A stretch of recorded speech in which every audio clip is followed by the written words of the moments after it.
UP में अभी राम राज चल रहा है, जहाँ पे योगी के जो जाति स्वजातीय के जो लोग हैं जिस तरीके से गुंडागर्दी कर रहे हैं, माफियागिरी कर रहे हैं। अभी हाल ही का एक मामला है जहाँ यूपी में एक ईंट व्यवसायी इंदल पटेल और गुड्डू ठाकुर के बीच पार्टनरशिप पे ईंट का व्यवसाय चल रहा था, जहाँ पे गुड्डू ठाकुर ने जो क्षत्रिय समाज से आते हैं, योगी जी के स्वजातीय लोग हैं, उन्होंने क्या किया कि वो ईंटा चोरी से बेच लेते हैं और जो पैसा होता है वो हड़प लेते हैं। पर जब इंदल पटेल ने उस ईंट की जो पैसे का डिमांड करता है और उसकी खोजबीन करता है, तो वो पैसा देने से मुकर जाता है। और उनके जो साथी सहयोगी जो गुंडे लोग थे, कई दर्जन लोग गए और करीब एक दर्जन के आसपास लोग गए और उनके घर में घुसकर उन्हें पेट्रोल डालकर इंदल पटेल को जिंदा जला दिया।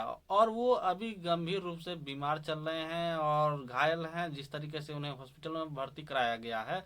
इस मुद्दे पर चंद्रशेखर आजाद ने भी ये ट्वीट किया कि इस तरीके से स्वजातीय लोगों ने, योगी जी के जाति के लोगों ने इंदल पटेल के साथ ऐसी घटना का अंजाम दिया और मैं उनके दुख दर्द में साथ हूँ। मैं कामना करता हूँ कि वो बहुत जल्द रिकवर करे। तो आप सोच सकते हैं जिस तरीके से यूपी में रेप हो रहे हैं, हत्याएं हो रही हैं और अपराध चरम सीमा पे पहुंची हुई है, तो ये राम राज मॉड्यूल है। और जिस तरीके से दलित बच्ची का और अयोध्या में रेप हुआ, करीब 3 दिन तक उनके साथ ऐसी घटनाएं का अंजाम हो रहा है। और कानपुर में एक महिला की सिर कटी लाश देखने को मिली है, जो नग्न अवस्था में पाई गई थी, उस पर कपड़े नहीं थे। और जिस तरीके से माफियाओं की वहां गुंडागर्दी चल रही है और लोग परेशान हैं, जिस तरीके से शासन प्रशासन एक जात के लोगों को छूट दे रहे हैं, उनका इनकाउंटर नहीं कर रहे हैं। तो गुड्डू ठाकुर पे लेट सेट उस पे मुकदमा होता है और उसकी सुनवाई चल रही है। जिस तरीके से ये घटना हुई है और जिंदा जलाया गया है, इन पे तो बाबा का बुलडोजर कहाँ चला गया? क्या इनको एनकाउंटर नहीं होगा क्या? मंगेश यादव की तरह जिस तरीके से पुलिस उठा के ले जाती है और 3 दिन बाद वहां पे उनका इनकाउंटर कर रही है, तो जो एसटीएफ के जो जवान थे, एक ही जात के थे और सब ठाकुर समाज से आते थे, योगी जी के स्वजातीय लोग थे, तो वो लोग जानबूझ करके, पता नहीं है, पहले इनकाउंटर का कोई कंसेप्ट ही नहीं था। लोग इनकाउंटर की उतनी न्यूज सुनने को देखने को नहीं मिल पा रहे हैं। पर जब से बीजेपी की सरकार आई है यूपी में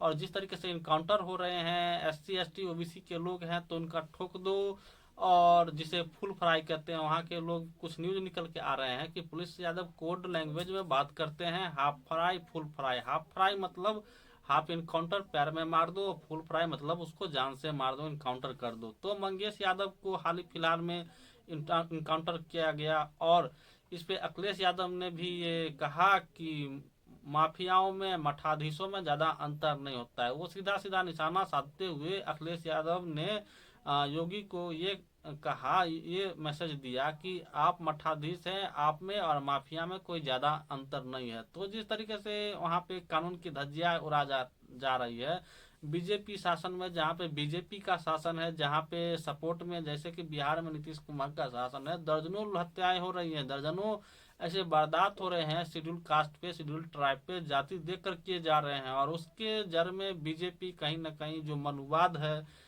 ब्राह्मणवाद है, जो उनकी मानसिकता है, जो उस जिस एजेंडे पे वो लोग काम कर रहे हैं, वो कहीं ना कहीं दर्शाती हुई नजर आती है। अभी गो तस्करों में, हाल ही फिलहाल में यूपी में गो तस्करों ने गोरक्षकों ने गो तस्करों पे गोली चलाई थी, जहां पे ब्राह्मण समाज का वो तस्कर पाया गया, जो 12वीं का वो छात्र था, और उसकी हत्या हो जाती है।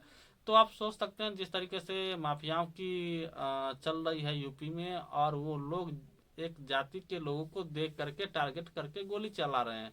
और वहां पे जिस तरीके से कानून की धज्जियां उड़ाई जा रही है, अखिलेश यादव ने भी इस पे ट्वीट किया और अपनी आवाज अब उठा रहे हैं। और उसके साथ साथ कांग्रेस के लोग ने भी ये सवाल कर रहे हैं कि इस तरीके से बुलडोजर चलाना कहाँ पर संविधान में लिखा है, उठा के ले जाना और इनकाउंटर कर देना, ये तो कहीं नहीं लिखा हुआ है, कहीं ना इस तरीके से आज तक के शासन प्रशासन में देखने को नहीं मिली है। पर जब से बीजेपी की सरकार आई है, तब से ये समस्या ये बहुत ज्यादा बढ़ी हुई है। तो आप सोच सकते हैं, अगर एससी एसटी के समाज के लोग हैं तो उनका इनकाउंटर कर दो, और ठाकुर समाज के हैं, ब्राह्मण समाज के हैं, तो उनको सही सलामत उनका सरेंडर करवा दो, कोर्ट में उनको पेश कर दिया जाता है।